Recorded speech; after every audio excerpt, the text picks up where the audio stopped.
Hello everyone, welcome to the session. So as you all know that I'm Divya, your science expert, and today in this video I'm going to take up very interesting topic from class 9 science. But before I move ahead, let me announce a good news for you. My channel is in collaboration with Infinity Learn, so you are going to get much more quality content now. So let's get quickly started and let's see what we are going to learn today. तो आज इस session में हम animal tissues के बारे में पढ़ने वाले हैं. As you all know animal tissues are very important. तो इस सेशन के अंदर बेसिकली मैं डिस्कस करने वाली हूँ आपके साथ कनेक्टिव टिश्यू और कुछ important connective tissues like areolar connective tissue, adipose connective tissue. You learn about myofibril, you learn about the Haversian canal and canaliculi. So basically it is going to be a very important and interesting session because these all topics are very important. So what we are waiting for, let's get quickly started. And अब नाम से ही पता लग रहा है connective tissue. What is connective? Connective is something which connects the body parts. जैसे कुछ example मैं आपको देती हूँ. कनेक्टिव टिश्यू से आप फेमिलियर हो, बट मुझे सिर्फ आपको वो चीज़ बताना है कि उस पर्टिकुलर चीज़ को हम कनेक्टिव टिश्यू कहते हैं. लाइक बोन्स, आपको पता है बोन्स क्या करती है, वो आपके डिफरेंट पार्ट्स को कनेक्ट करती है. Blood, again it connects your different parts. Same way you have cartilage connecting your different parts. Okay, तो ये सब कनेक्टिव टिश्यू के अंडर ही आते हैं. Even muscles, they all come under connective tissue.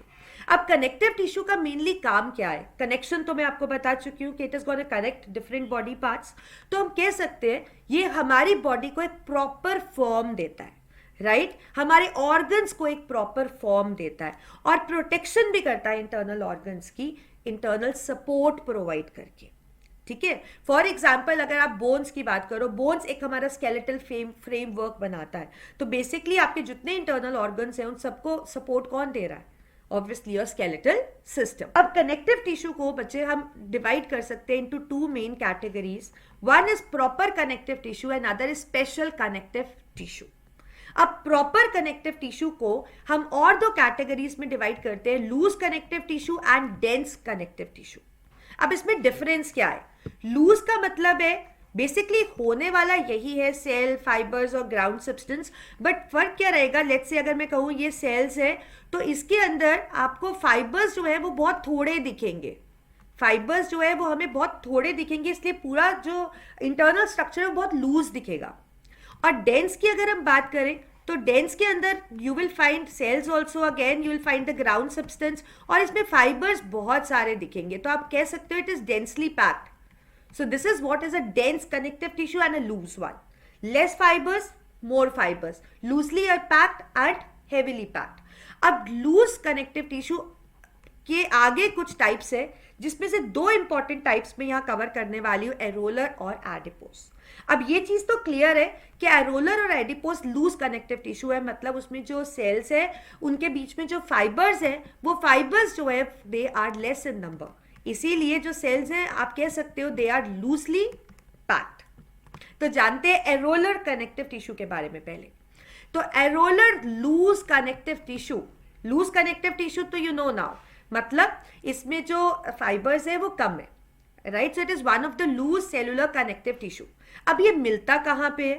Areolar connective tissue join skin to muscles, skin को muscles से जोड़ता है, ऑर्गन्स के अंदर स्पेसेस को भी फिल करता है और ब्लड वेसल्स के अराउंड भी मिलता है. इसको थोड़ा और बारीकी से मैं आपको बताना चाहूंगी कि कैसे मिलता है और उसका क्या काम रहता है. अब अगर आप अपने फेस का लेयर्स का स्ट्रक्चर देखो तो आपको पता है आउटर मोस्ट लेयर तो हमारी एपिडर्मिस हो जाती है, ठीक है. उसके बाद जो इनर मोस्ट लेयर वो आपकी मसल की हो जाती है. मसल के ऊपर आपका ब्लड वेसल आ जाता है. तो ब्लड वेसल और मसल के बीच में ये एरोलर कनेक्टिव टिश्यू मिलता है. क्या मिलता है? एरोलर कनेक्टिव टिश्यू, मतलब बोन्स मसल को ब्लड वेसल्स को आपस में कनेक्ट दे रहा है. ठीक है. अब ये स्ट्रॉन्ग भी होता है, तो स्ट्रॉन्ग होता है तो ये सपोर्ट भी करता है. ठीक है. तो it is strong also and it is supportive also. Okay. तो ये इसमें भी दो तरह के फाइबर्स है जो अभी हमने पढ़ा, कोलेजन और इलास्टिन. कोलेजन आपको पता है is white in colour and elastin is yellow in colour, और स्ट्रक्चर बिल्कुल सेम जो हमने पढ़ा, ग्राउंड सब्सटेंस, फाइबर, सेल, सब कुछ, सारे कनेक्टिव टिश्यू का बेसिक स्ट्रक्चर वही रहने वाला है. So it is quite strong and supportive in nature, and you have already understood how it is supporting, muscle and the blood cells. तो इसका काम है सपोर्टिंग एंड पैकेजिंग टिश्यू. जहां पे भी कुछ खाली स्पेस होगी वहां पे भी हमें ये लूज कनेक्टिव टिश्यू मिलता है between the organs and also in the body cavity. इसका काम है repairing of tissue, and also helps in combating foreign toxin, और स्किन को मसल से भी ज्वाइन करता है. तो ये हो गया हमारा एरोलर कनेक्टिव टिश्यू. अब हम पढ़ते हैं एक और loose connective tissue which is adipose tissue. अब एडिपोज टिश्यू भी एक लूज कनेक्टिव टिश्यू है, जैसे कि हमने बात करी कि उसके अंदर भी कम फाइबर्स है. ये इसमें एक इंपॉर्टेंट कैरेक्टरिस्टिक है कि it is a fat storing tissue. ये फैट को स्टोर करता है, इसलिए ये आपको कहाँ मिलता है, आपके स्किन के नीचे, मतलब स्किन के बिलो द स्किन, और इंटरनल ऑर्गन्स को भी सपोर्ट देता है, तो उनके आसपास भी मिलता है. जैसे कि आपको मैं ये डायग्राम देखो आप, ये आपका स्किन का स्ट्रक्चर है. अब स्किन के नीचे ये जो आप येलो येलो देख रहे हो ना, this is all fat, means adipose tissue. ठीक है, तो it is under the skin and also around your internal organs. ये बहुत अबंडेंट होता है स्किन के नीचे और इंटरनल ऑर्गन्स की तरह दिखता है. अब आप इसको अगर माइक्रोस्कोप से देखोगे तो ये जो आपको ये येलो येलो आपको ये सब क्यूटेनियस टिश्यू या फैट बोला जा रहा है, एडिपोज टिश्यू बोला जा रहा है, ये इस तरीके से सेल्स की फॉर्म में आपको दिखेगा. It is basically aggregation of fat cells, और फैट सेल्स को आप क्या बोलते हो, एडिपोज टिश्यू के cells, adipocytes. Adipo means adipose tissue, cytes means cells. तो हर जो फैट सेल है वो राउंड या ओवल होगा और उसके अंदर एक बड़ा सा फैट ड्रॉपलेट होगा. ठीक है, अब ऑब्वियसली ये फैटी टिश्यू है तो इसलिए इसमें बड़ा सा फैट मॉलिक्यूल होगा. इसमें भी कोलेजन इलास्टिक फाइबर्स होंगे और ब्लड सप्लाई भी रहेगी. इस तरीके से ये देखने को मिलता है आपको. अब इसका काम क्या है, फैट स्टोर करता है. ये आपके लिम्ब्स और बॉडी को शेप देता है. आपने देखा होगा कि जो लोग एक्स्ट्रा लीन होते हैं उनकी बॉडी का प्रॉपर शेप नहीं होता, क्योंकि जो फैट होता है उनमें कम होता है. तो फैट बेसिकली प्रॉपर शेपिंग करता है आपकी बॉडी की, बट जरूरत से ज्यादा आपको ओबेसिटी करता है. ये आपके विसरल ऑर्गन्स, मतलब जो ऑर्गन्स आपकी मर्जी से काम नहीं करते, उनके बाहर सराउंड करता है और उनको उनकी पोजीशन पे ही रखता है. And also it act as an insulator. Okay, now let's talk about one more interesting thing, that is Haversian canal and canaliculi. What is it?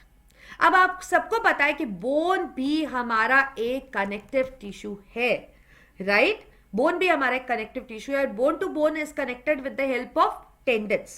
अब अगर आप एक बोन का सेल देखोगे तो उसके अंदर आपको बोन का सेल क्या होता है, इट इज ऑस्टियोसाइट. ठीक है, अब बोन के अंदर मैट्रिक्स भी होता है. ठीक है, एक्स्ट्रा सेलुलर फ्लूइड जो हमने सब पढ़ा वो सब कुछ उसके अंदर प्रेजेंट है. It has got one canal which is called as Haversian canal, right? And these structures which you can see, it is surrounded by concentric lamellae. क्या बोलते हैं इसको आप, concentric lamellae. Okay, and these purple ones are osteocytes, and these branches that you can see is canaliculi. Okay, Haversian canal, canaliculi, I think it is, understandable by you by looking at the picture. अब ये जो Haversian canals होते हैं, इनमें osteons होते हैं. क्या होते हैं, osteons. It is mainly arranged along the axis of the bone in parallel to the surface. अब ये जो canals है, इनके आसपास क्या है, lamellies. क्या है, lamellies. अब ये जो हेवर्सियन कैनाल होती है, इनमें कैपिलरीज भी होती है, नर्व फाइबर्स भी होते हैं, और ये जो कंसेंट्रिक सर्कल्स बन रहे हैं, these are called as lamellae. I hope you understood it. Okay, अब हम बात करते हैं बहुत बहुत इंपॉर्टेंट चीज की. अब ये जो पिक्चर आप देख रहे हो, again it's one of the connective tissue and very important one which helps you to do many things. अब ये जो आप पिक्चर देख रहे हो बच्चे, इस पिक्चर में आपको क्या लगता है कौन से टिश्यू की मैं बात करने वाली हूँ? Yes, you are right. I am going to talk about muscular tissue here, which is formed of obviously muscles. अब जो भी चीज आप पकड़ रहे हो, उठा रहे हो, गिर रहे हो, आप चल रहे हो, भाग रहे हो, बैठ रहे हो, that is all possible just because of the muscle tissue inside you. और हमारी बॉडी में ना बच्चे बहुत अलग अलग तरह की मसल्स होती है जो आपको अलग अलग तरह की एक्टिविटीज करने में हेल्प करती है. अब किस तरीके से हेल्प करता है मसल, थोड़ा सा मसल का वर्किंग हम अंडरस्टैंड करेंगे। अब यहां पे इस पिक्चर में आप देख रहे हो a person is lifting something, कोई चीज उठा रहे हैं, और आपको ये भी पता लग रहा है nowadays many people are fitness freak, तो वेट्स एंड ऑल लिफ्टिंग तो चलता रहता है। तो यहां पे क्या कर रहे हैं, डंबल्स पिक किए जा रहे हैं, बाइसेप्स पे वर्क किया जा रहा है। अब यहां पे इस पिक्चर पे आप देखो तो यहां पे ये स्ट्रक्चर कुछ ऐसा है, और यहां पे he is picking it up, he is picking it up. अब आपको पता है कि जो मसल है, मसल बोन के साथ ज्वाइन होती है with the help of ligament, it is joint with the help of ligament. ठीक है, लिगामेंट्स बोन और मसल को कनेक्ट करते हैं, कैसे वो मैं आपको बताती हूँ। वो बताने से पहले आप एक चीज यहां देख लो, यहां पे जो ये आप देख रहे हो जो मसल है वो इलॉन्गेटेड है, और यहां पे ये जो मसल है ये कॉन्ट्रैक्टेड है। कोई भी चीज आप पुल करते हो तो आप देखोगे कि ये जगह आपकी ऊपर की तरफ हो जाती है, कॉन्ट्रैक्टेड हो जाती है, और जब आप इसको इस तरीके से स्ट्रेंथ करते हो तो ये इलॉन्गेटेड हो जाती है। तो बेसिकली मसल ऐसे ही काम करता है, कॉन्ट्रैक्ट एंड रिलैक्स। रिलैक्स मतलब उसका नॉर्मल पोजिशन। अब आप यहां देखो, this is bone and this is muscle and this is ligament. अब जब हम कोई चीज उठाएंगे तो क्या होगा, उठाने से लिगामेंट जो होगा वो स्ट्रेच होगा, लिगामेंट स्ट्रेच होगा तो वो मसल को कॉन्ट्रैक्ट करेगा, और लिगामेंट आगे वाली बोन को भी खींचेगा। ऐसे ही है ना आपके पास, जैसे ये आपके पास बोन हो गई, ये आपका लिगामेंट हो गया, ये आपका मसल हो गया।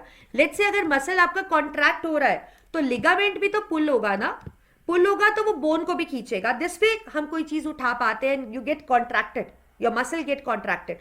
उसके बाद जब आप ऐसे इलॉन्गेट कर देते हो तो वो रिलैक्स स्टेट पे आ जाता है। So this is how the bone works. अब मसल वर्क्स, अब यहां पे ये जो मसल आप देख रहे हो, अगर मसल का हम इंटरनल स्ट्रक्चर देखें तो कुछ इस तरीके से दिखता है। See this is tendon, this is bone, tendon muscle को बोन के साथ कनेक्ट कर रहा है। अब मसल का अगर इंटरनल स्ट्रक्चर देखें तो मसल के अंदर इस तरीके से बहुत सारे मसल के सेल्स होते हैं। These all are cells, muscle cells which you can see. तो अगर हम इसमें से एक स्ट्रक्चर देखें तो ये जो आप देख रहे हो this is muscle fibre, this is muscle fibre. तो अगर आप एक सेल या फाइबर का आप कह लो स्ट्रक्चर देखो, आई होप यू गॉट इट। ये मसल है, मसल के अंदर बहुत से सेल्स है, ये मसल फाइबर है। तो एक मसल फाइबर का अगर हम स्ट्रक्चर देखें तो आप देखोगे this is one muscle fibre which was coming out, पतला सा जो आ रहा था, उसके अंदर आप देखो कितने छोटे छोटे सिलेंड्रिकल फाइबर्स दिख रहे हैं। अगर एक को देखा जाए दिस इज मायोफिब्रिल, एक सिलेंड्रिकल जो ये बाहर निकल रहा है दिस इज मायोफिब्रिल। तो मसल सेल के अंदर बहुत से मसल फाइबर्स, मसल फाइबर्स के अंदर बहुत से मायोफिब्रिल्स। और अगर मायोफिब्रिल का स्ट्रक्चर देखो आप तो ये इस तरीके से दिखता है। It is again cylindrical, this is structure of one myofibril. Okay, it has proteins. इसमें दो तरह के आपको प्रोटीन्स दिखते हैं, one is actin and other is myosin. One is actin and other is myosin. आप देख रहे हो किस तरीके से ये पैरेलल पैरेलल यहाँ पे एडजस्टमेंट्स हुई है। ये एक्टिन और मायोसिन प्रोटीन्स का ही अलाइनमेंट है, पैरेलल अलाइनमेंट है। इसको मैं और क्लियर आपको दिखाती हूँ। बेसिकली ये इस तरीके से लाइंस जो दिख रही थी वो पैरेलल थी। इसमें ये आपकी एक्टिन प्रोटीन्स है ये वाली, और इसके बीच में ये जो पैरेलल आपको दिख रही है this is myosin protein. Okay, तो इस तरीके से स्ट्रक्चर है। अब ये मसल इंटरनली वर्क कैसे करती है वो मैं आपको बताती हूँ। अब जब कभी भी कोई चीज आपने उठानी है या उठाई है तो न्यूरॉन से जैसे ही मैसेज आएगा आपको ब्रेन से, तो ब्रेन से मैसेज आपका आएगा जब, तो ये अचीव करेंगे एक्टिन मायोसिन, और न्यूरॉन से मैसेज लेते ही ये क्या करेंगे, स्लाइड होने लगेंगे एक दूसरे पे। एक्टिन और मायोसिन के फिलामेंट्स आपस में स्लाइड होने लगेंगे, और स्लाइड होने का मतलब है इस तरीके से वो कॉन्ट्रैक्ट हो जाएंगे। अब अगर ये कॉन्ट्रैक्ट हो जाएंगे तो मतलब ये रीजन कॉन्ट्रैक्ट हो जाएगा, ये रीजन कॉन्ट्रैक्ट होगा तो मतलब ये कॉन्ट्रैक्ट हो रहा है, ये कॉन्ट्रैक्ट हो रहा है तो मतलब ये सब कॉन्ट्रैक्ट हो रहा है, और इसका मतलब मसल कॉन्ट्रैक्ट हो रहा है। ठीक है, और सेम वे जब आपको उसको रिलैक्स स्टेट में लाओगे तो एक्टिन और मायोसिन वापस से अपने रिलैक्स स्टेट में आ जाएंगे। आपका मायोफिब्रिल रिलैक्स हो जाएगा, आपका मसल फाइबर रिलैक्स हो जाएगा, आपका मसल सेल्स सारे रिलैक्स हो जाएंगे, और आपकी मसल भी रिलैक्स हो जाएगी, जो आगे आपका लिगामेंट को भी रिलैक्स कर देगी, और आपका बोन भी रिलैक्स हो जाएगा। तो इस तरीके से कॉन्ट्रैक्शन और रिलैक्सेशन, जब एक्टिन मायोसिन फिलामेंट्स आपस पे स्लाइड करते हैं तो इस तरीके से मसल का मूवमेंट होता है, कॉन्ट्रैक्शन और रिलैक्सेशन होता है। So I hope you understood it. तो मायोफिब्रिल्स को आप एक अगर डेफिनेशन कोई आपसे पूछ लेता है तो ये तो आप समझ गए हो ना कि मसल सेल जो था हमारा उसके अंदर मसल फाइबर था, और मसल फाइबर के अंदर आपका क्या था, मसल मायोफिब्रिल्स थे. तो मायोफिब्रिल्स लॉन्ग कॉन्ट्रैक्टाइल फाइबर्स हैं जो कि पैरेलल एक दूसरे के रन करते हैं in the long axis of the myocytes. Myocytes muscle के सेल हो गए विच run parallel to each other along the long axis of the cell. So I hope you understood it well कि हमारे पास मसल टिश्यू हमारा कैसे काम करता है, मसल कैसे काम करती है, और मायोफिब्रिल्स का क्या रोल रहता है यहाँ पे. So with this we have learned about our connective tissue, areolar, adipose, Haversian canal, canaliculi, and also your muscle tissue. So with this we have come to an end of this session. I hope you like it, and most important, I hope you have understood it well. So please keep supporting us. Videos dekhte raho. If you like it, like it. If you like the video, just like it. Share the video with your friends, and do not forget to hit the bell icon for the notifications. And if you haven't subscribed, just subscribe it right now. So thank you. Bye bye. Take care. Have a nice day. We'll be meeting very soon. Thank you. Take care. Bye bye.